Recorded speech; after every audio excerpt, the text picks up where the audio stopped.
सबसे पहले तो मैं आपके चैनल का तहे दिल से धन्यवाद करता हूं और इसके साथ साथ मैं अपने राष्ट्रीय अध्यक्ष डॉक्टर अजय सिंह चौटाला जी का भी तहे दिल से धन्यवाद करता हूं कि उन्होंने मुझे जेजेपी पार्टी का प्रत्याशी बना करके सिरसा लोकसभा क्षेत्र से जनता के बीच भेजने का काम किया।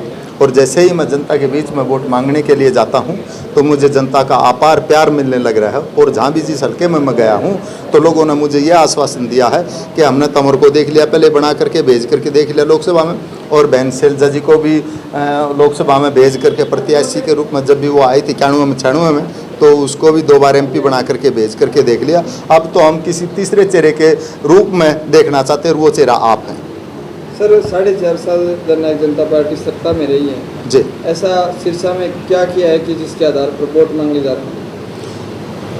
केवल सिरसा में नहीं, जैसे ही हमारे नेता को डिप्टी सीएम साहब के रूप में कुर्सी मिली और कुर्सी पर बैठते ही हमारे डिप्टी सीएम साहब ने जो भी हमारे डिपार्टमेंट्स आए उनके पास, चाहे वो PWD का है या और दूसरे डिपार्टमेंट्स हैं, तो हर डिपार्टमेंट में उन्होंने काम करने का काम किया। और रोड्स का तो सारे हरियाणा के सेंटर के अंदर तो गडकरी जी ने उन्होंने जाल बिछाने का काम किया। और हरियाणा के अंदर हरियाणा प्रदेश में हमारे डिप्टी सीएम साहब ने रोड्स का पूरा जाल बिछाने का काम किया। और किसानों के उसमें जो भी उनका MSP का जो पैसा आया करता तो 48 घंटे के अंदर अंदर किसानों के पास पैसा आया करता। और आज है, अभी जैसे ही हम सरकार से अलग हुए और परमात्मा का एक बार बीच में थोड़ा कुछ बारिश आई है, उसमें किसानों को दुखी होना पड़ा और किसान याद करने लगे कि अभी दुष्यंत चौटाला के समय में जो हमारे को सुविधा मिली इस टाइम में नहीं मिली है।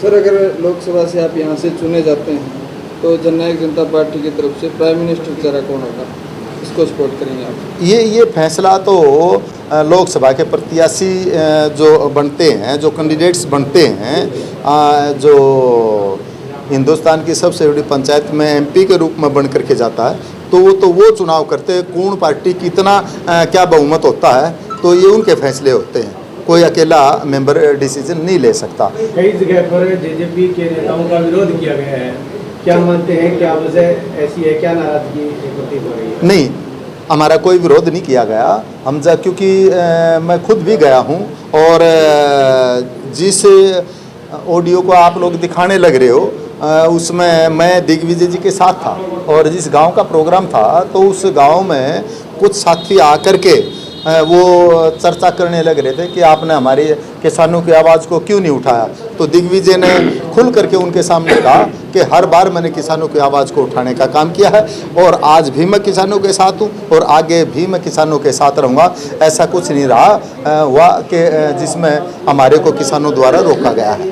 दिग्विजय के अलावा जो है अजय सिंह है या दुष्यंत चौटाला है, उनका भी कई जगह की वीडियो खूब वायरल हो रही है, गाँव में नहीं जाने दिया।